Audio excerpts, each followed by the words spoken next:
nosso Deus, o nosso pastor presidente nos deu essa responsabilidade de nós hoje trazermos aqui uma palavra temática desse culto de Santa Ceia, e Deus colocou uma palavra no meu coração e eu quero compartilhar com os irmãos.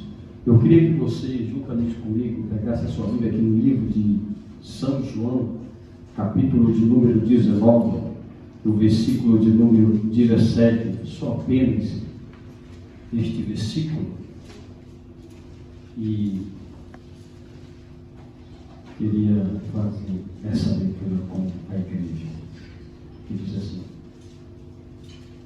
E levando ele às costas a sua cruz, saiu para um lugar chamado Calvário, que em hebraico se chama Gólgota, onde os crucificaram, e com ele outros dois, um de cada lado, e Jesus no meio. Pode tomar o seu assento em nome de Jesus. Nós vamos assim falar um pouco sobre esse lugar chamado Calvário. Todos nós que somos leitores das Sagradas Escrituras, a gente sabemos que os livros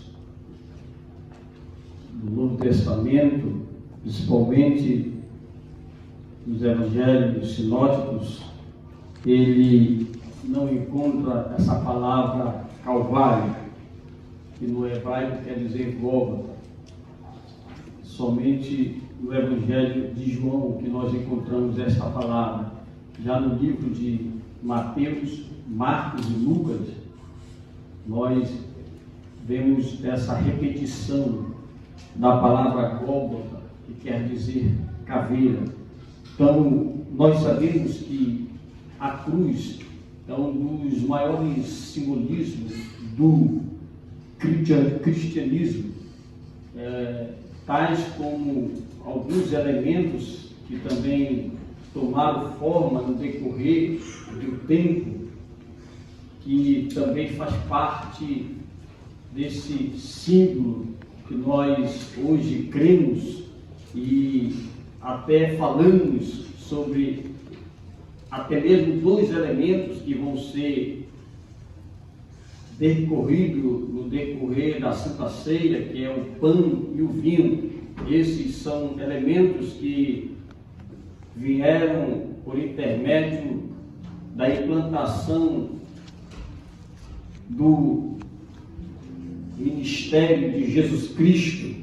E nós sabemos que Jesus Cristo, no seu ministério terreno, ele se preocupou de escolher pessoas para compor um grupo de homens que iriam revolucionar na terra através do seu evangelho. E isso quer dizer que eu e você não estamos em vão dentro da casa de Deus.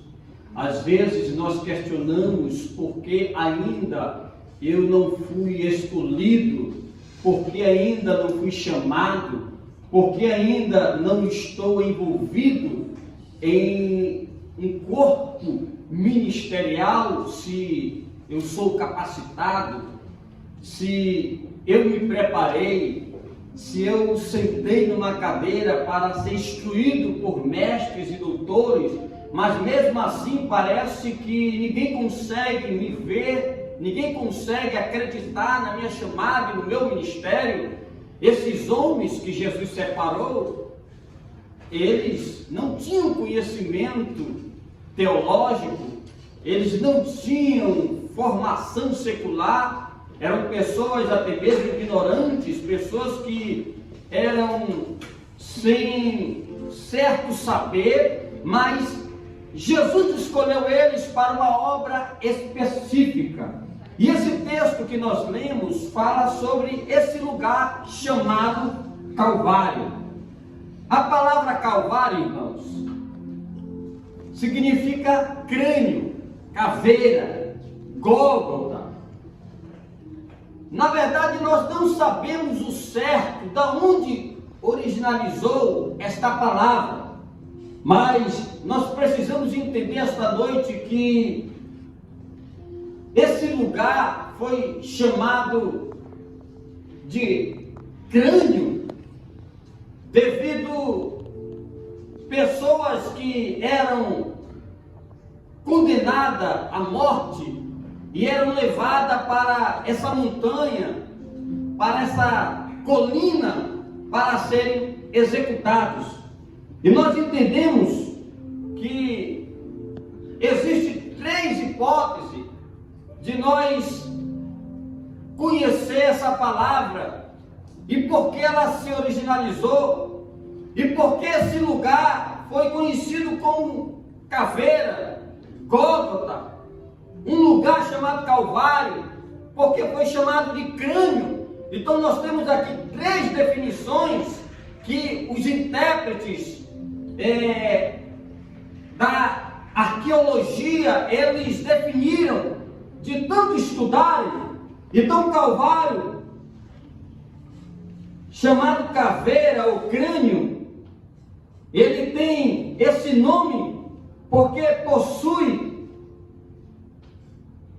nesta localidade, pelos estudiosos, crânios humanos. Então a primeira hipótese é que esses homens, eles chegaram numa conclusão que esse lugar chamado Calvário era um lugar onde eles encontraram muitos crânios de pessoas que ali foram executadas. A segunda hipótese é que eles encontraram esses crânios de humanos e era um local que eram executadas as pessoas. E a terceira hipótese que os arqueólogos definiram é que o lugar chamado Calvário foi um local aonde eles viram que era o formato, era a semelhança de um crânio humano. Por isso eles entenderam que era um lugar que as pessoas eram levadas para morrer. É interessante que esse lugar é um lugar onde muitas pessoas vão e procuram descobrir aonde está localizado o lugar chamado Calvário. Agora, estudando a Bíblia e estudando fora dela, a gente descobre que 2 lugares que os arqueólogos ainda não encontraram, que foi o Jardim do Éden. Podem surgir teorias, podem surgir controvérsias, podem surgir ideologia de que existe um lugar. Ainda não há um fato real de que o Jardim do Éden foi encontrado.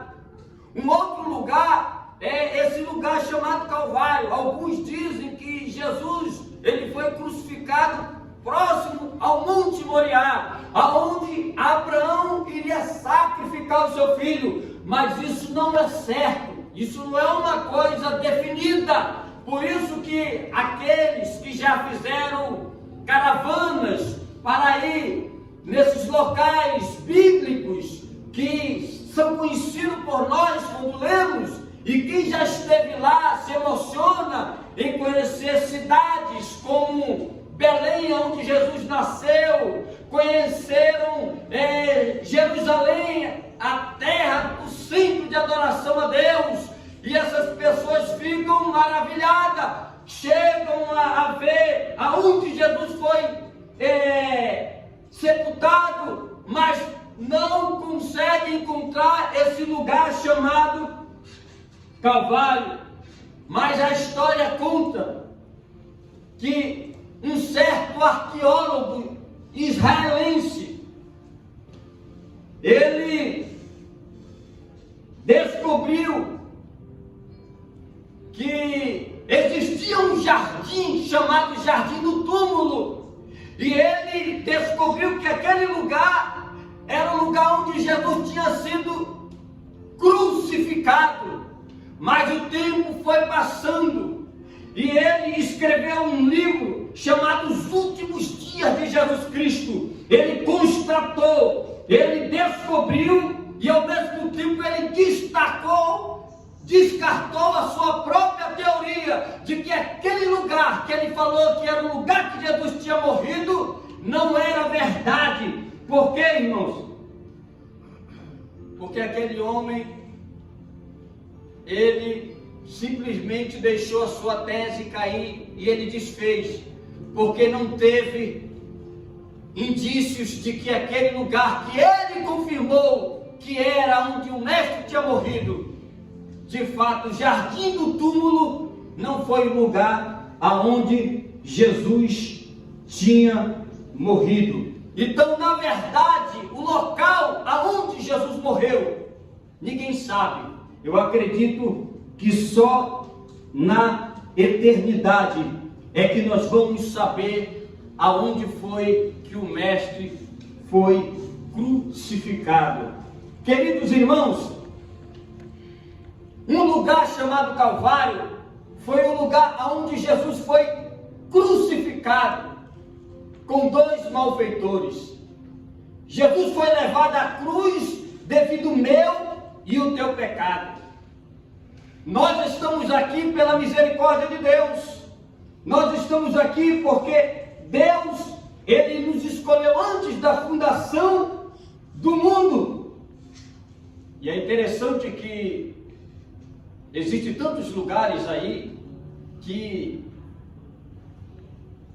são tão importantes que as pessoas fazem questão de chegar lá e dizer: olha, eu fui em lugares conhecidos como as 7 maravilhas do mundo, e aqueles lugares hoje são importantes, como as muralhas da China, o Coliseu de Roma, até o Muro das Lamentações. O Cristo Redentor hoje, na pesquisa moderna, ele já está incluído dentro das 7 maravilhas do mundo. Esses lugares se tornaram importantes porque foram obras feitas pela mão do homem e os homens pisaram ali. Mas isso não tem importância para nós.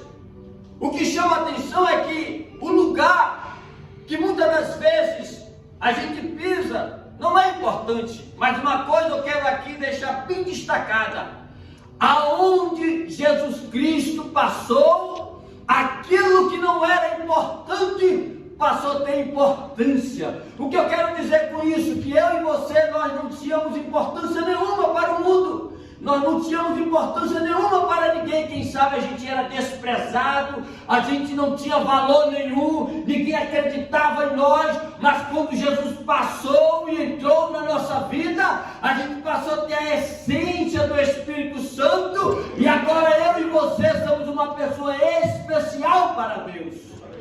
Então você é uma pessoa especial.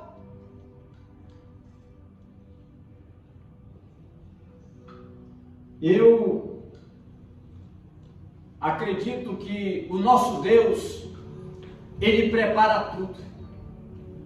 O nosso Deus, Ele sabe o que faz. Jesus Cristo, Ele teve que cumprir a sua missão.